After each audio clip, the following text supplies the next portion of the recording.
So I'm here to talk about your parents. How do adults relate to their parents? And what difference might God make to that? So in 25 minutes' time, all your problems relating to your parents will be solved. Actually, it's a very sensitive topic with a lot of different things going on. You might be grieving for a parent as we speak. Our heart is with you. You might never have known your parents. These things happen. You might have a badly broken relationship with your parents. These things happen. And if it's really painful for you, please try to pick out what might be helpful in what I say. And God is an expert in these broken situations. If I can't be helpful, I know God can. And there will be consolation, peace, and maybe even over the years, reconciliation, if it's a really bad situation. Never say never to reconciliation if you follow Jesus, even if it does seem a long way off. Or you might be 14 and a half and just discovering that your parents are quite flawed. Or is that 9 and a half these days? Not sure. And if that's you, those are the parents God has given you, and it is possible to give them the due level of respect through all the flaws. And someday you'll probably find out there are flaws on both sides.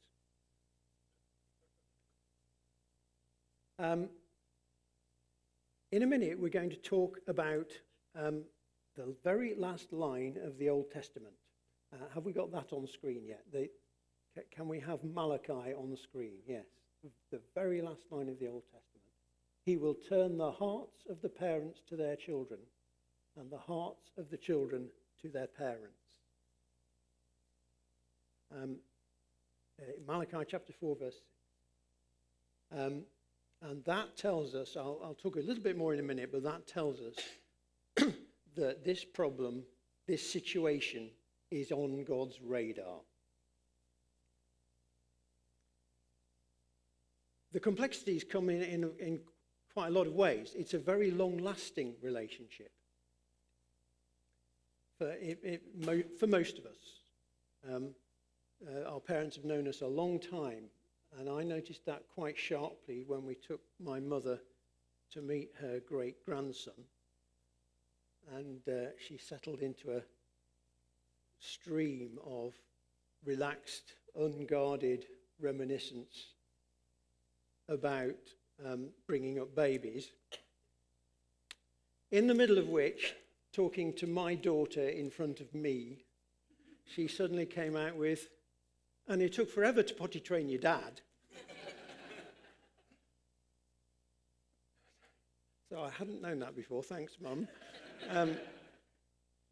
Our parents have known us for a long time, and that means that the relationship goes through phases.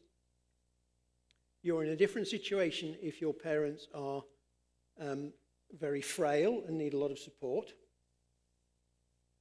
or if your parents are independent and active. And here's another phase of life. Your parents might be nobly pitching in with the childcare. And all that makes a difference. And so does the quality of the relationship. And this is really important, I think. Some people have a completely and utterly broken relationship with their parents. And that can be for very understandable reasons. And I can only say again that God is the consoler and the healer, and there is always hope in God. At the other extreme, some people seem to have a completely relaxed and sunlit relationship with their parents. And if that's you, I'd like to remind you that that's a great base of strength in your life. And I expect you realize that you should be looking to how that strength can be used to bless other people. Most of us are somewhere between those two extremes, I think. There's goodwill in our relationship with our parents, but there's also some awkwardness, there's some reserve, there's the odd bad memory in that relationship. And it's a bit like relating to somebody through a cloud. I did have a nice picture of a cloud, yes. That's a cloud, everybody. Yeah. And so most of us are in that sort of middle range. So stop a minute, everybody. Have a think. Where do you sit on that scale of things? Is it towards the unfortunately broken relationship, or is it towards the relaxed and happy relationship? How patchy is the cloud? Might be just worth thinking about. Locate yourself. And into this situation, God speaks. It's always had a big echo for me. Malachi chapter 4, verse 6. Can we go forward to that? He will turn the hearts of the parents to their children and the hearts of the children to their parents. And from where we sit, looking back on that line from the Bible, we can see that the He is Jesus. So into this kind of complicated and awkward situation, which it often is, comes the hope. And it comes from the fact that Jesus has died, and if we follow Jesus, God has adopted us. And God is our main parent. And the whole basis of everything I'm saying is that God wants to give us security as our main parent to work on the relationship with our kind of normal parents. A base of security in God to look at this area of life. And I'm going to talk about two ways or two levels where this God kind of works on this and helps us to work on this. The heart level and the everyday life level. At the heart level, what God sees is two problems tangled together. There's the problem that our parents, when we were young, our parents were flawed people, and they got some things wrong, and we got a bit bruised, or wounded, or badly wounded. Let's be real about the possibilities. But tangled up with our hurts are the ways we react to our hurts. And especially when we're children, we tend to react in ways that don't bring God in, don't acknowledge God's supremacy. We have unhelpful, ungodly reactions to our hurts. And let's be frank, that is a variety of sin. To decide what you're going to do about being hurt without thinking about where God fits in that picture is sin. And we all do it. And so those two things get tangled together, and the ungodly reactions can take a lot of different forms. They can be uncalled for anger or false comforts. And what God does is to bring healing for our hurts. I'm I'm not going to go on about that because I preached on healing 2 or 3 months ago, and I believe that will still be on the website. But always look out for God's healing if you follow Jesus. And he provides us with so much security that we're able to let go of the unhelpful, ungodly reactions to being hurt. And in the middle of all of that, the biggest ungodly reaction is usually unforgiveness. I think probably everybody at some point in their lives will need to forgive their parents.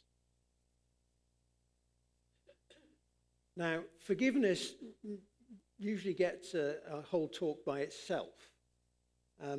And the only problem with that is that it's usually given by one of those annoying Christians who finds forgiveness easy. And I do meet people who seem to find forgiveness easy. But I would like to go on record. Forgiveness is hard. But I still do it. Forgiveness is based on two things. Number one, God never sweeps anything wrong under the carpet. If God's going to forgive somebody who's hurt me, it's going to be a very considered decision, and it cost a lot of pain.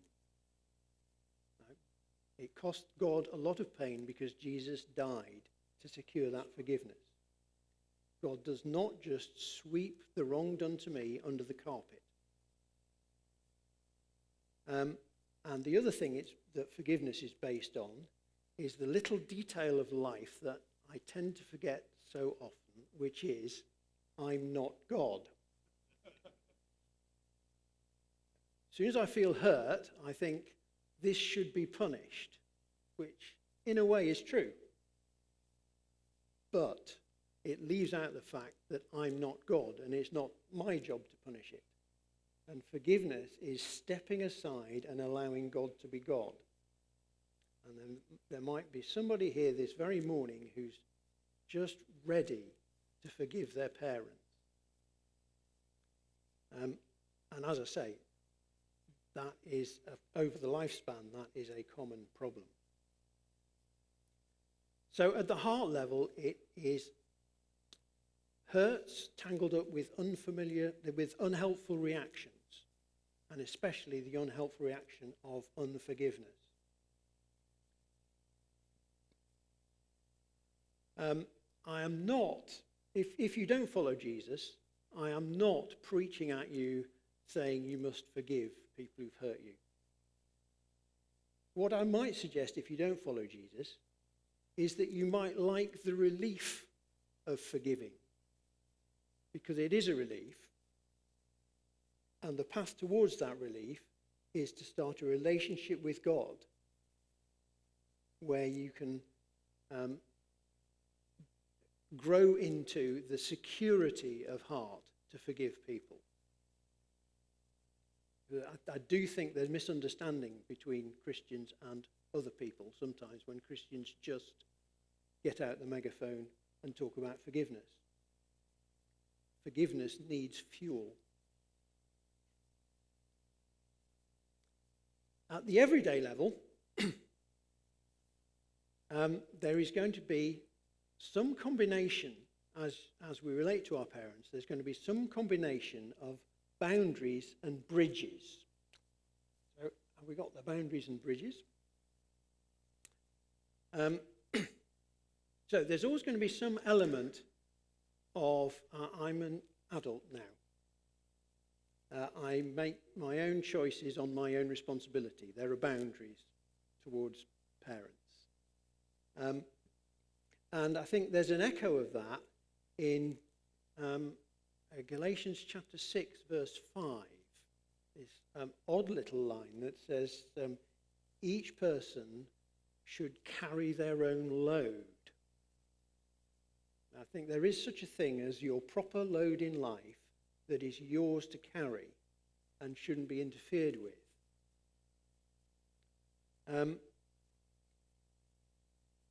And some families will adjust to that reasonably smoothly, although you should always be aware that it is an adjustment to your parents to treat you as an adult. It's something they have to grow into, really. And in other families, there might need to be some clear talking in love, but some clear talking about where the boundaries are and what should be left to the grown-up child. And I think that might particularly apply to child rearing, because it's a very particular situation, child rearing, with potential for great tension, because the grandparents are experienced parents watching the newer parents make their mistakes. That's bound to be potentially a tense situation. And I think it always has been. I remember conversations about this when I was a child, which is at least 1 century ago.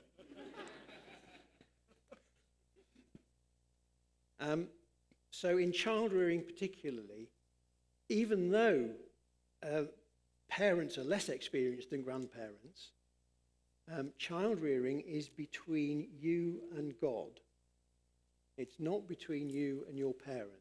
And I think that is a boundary that has to be drawn. Alongside boundaries, we need bridges. And this is, I think, for a grown-up child, this is where the 5th commandment comes in.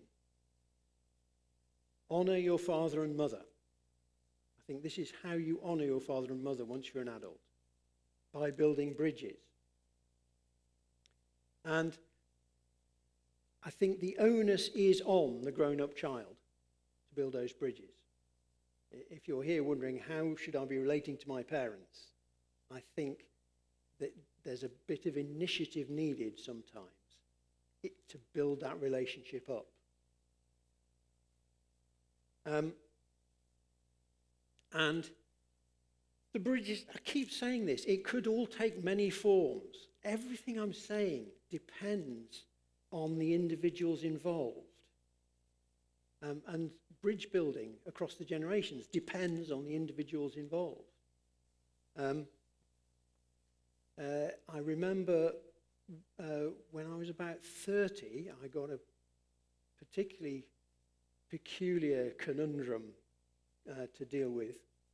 And it kind of belatedly came to us that I could ask my dad for advice. And I rang him up and said, "What would you do about this, Dad?" And he gave me some jolly good advice. That was to do with the poll tax, if you're old enough to remember the poll tax and how problematic that could be sometimes. So asking for advice is one kind of bridge building. I also will never forget a conversation with my mum where it came out how much she enjoys getting letters through the post. So she enjoys getting letters. I enjoy composing text. And it had taken me 20 years of adult life to put those two facts together. Since then, I've written my mum numbers of letters. I do actually wonder if there might be more parent-child relationships where that might be an idea, because who doesn't like getting a letter? Just a thought for you, just a suggestion. So there's a couple of small examples. And then this is about the last thing I'm going to say, so if the musicians would like to start coming forward. Julie and I saw a really brilliant combination of boundaries and bridges. in the life of a friend of ours some years ago. She was called to work overseas. And her parents weren't Christians at the time. But anyway, regardless of being Christians, no parent positively wants their child to move 3,000 miles away. It was a difficult one. And a boundary had to be laid down. This is my life, and God has called me to do this. And that's a tough boundary which other people will have experienced as well. There's probably people here who've experienced that. With the boundary in place came the bridges. And our friend had their parents out to stay regularly while she was working abroad. And in between visits, she phoned her parents once a week in the days of landlines from a middle-income country. So I'm not quite sure what the phone service was like. So that was a great example of laying down that it is your own life and working hard on the relationship at the same time. So I will say it again. Jesus has died. God has adopted us if we follow Jesus. And therefore, there is hope for the awkward relationship that the parent-offspring can sometimes be. There is hope. Thank you, everybody.